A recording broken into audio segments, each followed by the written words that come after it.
আরে ভাই কি শুরু হইলো ভাই কি ভাই ও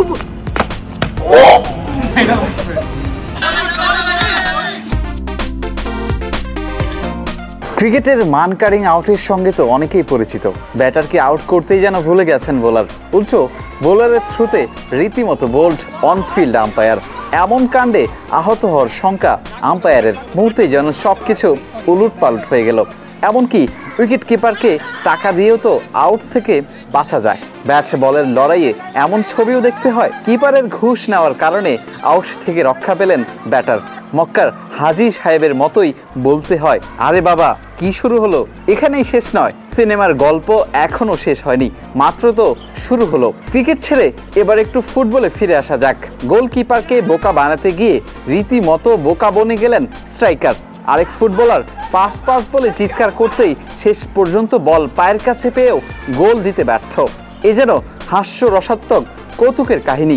এবার বোলার বল করার পূর্বেই আম্পায়ার নো বল ডেকে নিলেন। নিশ্চিত 4 হয়েও ফিল্ডার জানালেন তিনি সেভ করেছেন। দুই দলের মাঝে উত্তপ্ত বাক্য বিনিময়। শেষ পর্যন্ত কি সমাধান হলো? আরেকদিকে তো বাড়িওয়ালার ছেলে বলে তাকে আগেই ব্যাট করতে হবে। ব্যাট করতে এসে বলের সঙ্গে নেই সংযোগ।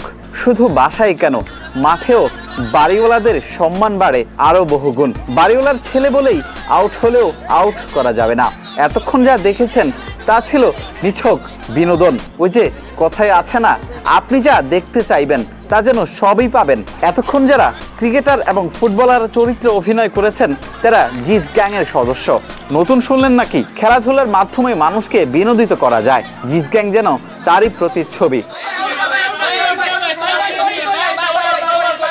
বেসিক্যালি ভাইয়া এই নামটা মানে তৈরি হয়েছে আমাদের সুনীল নারায়ণ, যাকে আমরা আজিজ নামে চিনি, ও থ্রুতে। স্টোরিটা খুব ফানি। আমরা আসলে কখনো চিন্তা করিনি আমরা আসলে অ্যাজ এ কন্টেন্ট ক্রিয়েটার আগাবো। আমি আজিজ বেস্ট ফ্রেন্ড। ছোটোবেলা থেকে আমরা কাতারে বড় হয়েছি, ওখান থেকে দেশে আসি। সো ওরে পচাতাম আমি, খালি ভালো লাগতো আমার অনেক। তো দেখা গেলো যে একটা পর্যায়ে তার পচাতে এত লেভেল নিয়ে গেছি আমার প্রোফাইলে, মানে আমার পাবলিক প্রোফাইলে দেখা গেলো যে ওর ফটো দিয়ে ভরা। একটা টাইমে আমার ভালো লাগেনি, পরে একটা পেজ খুলি, জিজ, ওর নাম আজিজ, ওখান থেকে জিজ আসছে। আর গ্যাং ইন এ ওয়ার্ড আমরা সবসময় আমাদের এখানে যারা আছে আমরা প্রায় আজকে 6-7 বছর একসাথে, মানে পার্কে ক্রিকেট খেলা শুরু করে ফুটবল সব যে আমরা একসাথে যাই। তো ওখান থেকে গ্যাং ওয়ার্ডটা আসছে আর কি। তো এখান থেকেই শুরু। আর এখান থেকে আলহামদুলিল্লাহ আমরা এখন পর্যন্ত কন্টিনিউ করতেছি অ্যাজ এ টিম। কন্টেন্ট ছিল MS ধোনি নিয়ে, যেখানে আর কি আজিজকে আমরা মানে আহত করি সামহাউ। আপনারা যারা দেখছেন you guys can relate. So ওখান থেকে আসলে আমাদের জার্নিটা শুরু। অ্যান্ড এরপর থেকে আমরা কোনো লুক ব্যাক করিনি, আমরা ক্রিকেট নিয়ে কন্টিনিউ করছি।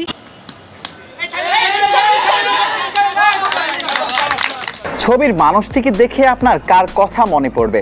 ক্যারিবিয়ান সুনীল নারায়ণ নয় কি? বোলিং অ্যাকশন সেলিব্রেশন, মুখে হাসি নেই, আরও কত কিছুর মিল পাবেন এই মানুষটির সঙ্গে। খুশির মুহূর্তে যেন হাসতেই ভুলে যান নারায়ণ। সেই ছবি দেখা গেল আজিজের মাঝে। ক্রিকেটার সুনীল নারায়ণ কি ফুটবল খেলেন? জিজ গ্যাংয়ের নারায়ণ ফুটবলেও যেন সেরা। অনেক সময় বলা হয়ে থাকে খালি মাঠ পেয়েও গোল করতে ব্যর্থ। পাস বলতে মুখে ফেনা চলে এসেছে।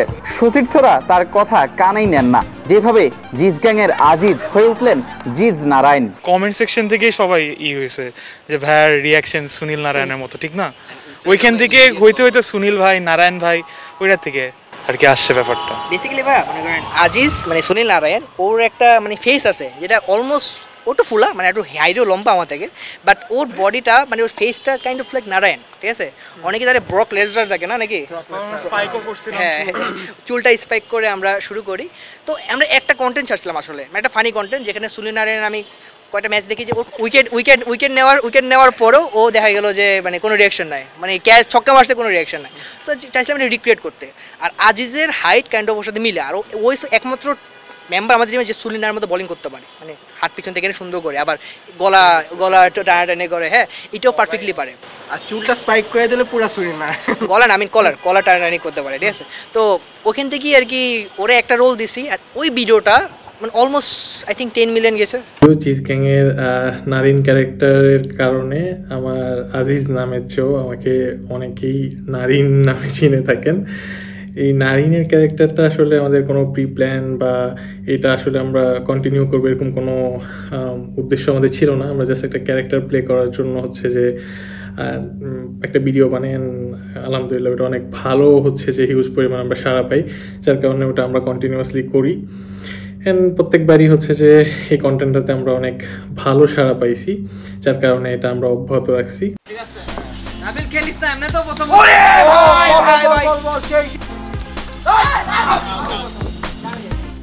গোথলি লগ্নে নিজের বাড়ির ছাদ যখন একটি খেলার মাঠে পরিণত হয়, সেই দৃশ্যটা তো হৃদয় ছুঁয়ে যাওয়ার কথা। পরন্ত বিকেলে ক্রিকেটের সঙ্গে কন্টেন্ট ক্রিয়েশন, এই যেন এক ঢিলে দুই পাখি শিকার করার মতো। কংক্রিটের এই শহরে বাড়ির ছাদ যাদের কাছে লর্ডস স্টেডিয়ামের মতো, দেখা হয়, একসঙ্গে খেলা হয়।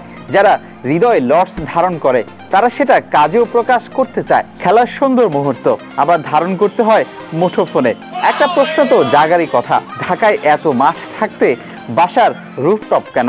বেসিক্যালি রুফটপটা আমরা চুজ করা, ঢাকা শহরে আসলে খেলার মতো জায়গা নাই বললেই সারে, আছে অনেক জায়গায় আছে। দেখা গেলো কয়েকটা মাঠ পড়েছে আমাদের আমরা উত্তরায় থাকি, সো কয়েকটা মাঠে দেখা গেলো যে একটা ছোটো মাঠেই খেলা হচ্ছে 50টার উপরে ম্যাচ।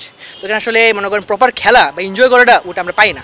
হ্যাঁ খেলি মাঝে মাঝে, দেখা গেলো যে ইম্পর্টেন্ট ম্যাচে আমরা 1-2টা ম্যাচ খেলতে পারি, বাট প্রপার মানে এনজয় করাটা বন্ধুবান্ধব মিলাই বা ভাই ব্রাদার মিলাই ওটা পাই না। আর একটা চাইল্ডহুড মোমেন্টস, আমি যখন ছোটোবেলায় ছিলাম দেখা গেলো যে আম্মু ঘুমায় যেত 3টার দিকে, সো কোনোরকম দরজাটা খুলে বের হওয়া, ওই চাইল্ডহুড মোমেন্টসটা দেখা গেলো যে আমি থাকি 5 তলায়, একজন থাকে 4 তলায়, একজন 3 তলায়, সবগুলো তালা থেকে এক একজন করে বের হয়ে হয়ে আমরা বন্ধুবান্ধব খেলতাম। প্রথমে আস্তে আস্তে খেলতাম যাতে কারো ঘুমের ডিস্টার্ব না হয়, পরে আমরা শুরু করি একদম লাফালাফি লাড়ালাড়ি। অনেক কমপ্লেনও পাই, কিন্তু end of the day they understand that আসলে খেলার জায়গা নাই আর আমরা কোনো খারাপ কাজ করতেছি না, আমরা এনজয় করতেছি। সো ওই থেকে আসলে আমরা ওই চাইল্ডহুড মোমেন্টটা ক্রিয়েট করার জন্য আমরা রুফটপটা চুজ করি আমাদের হোম লর্ডস অফ ক্রিকেট হিসাবে আর কি।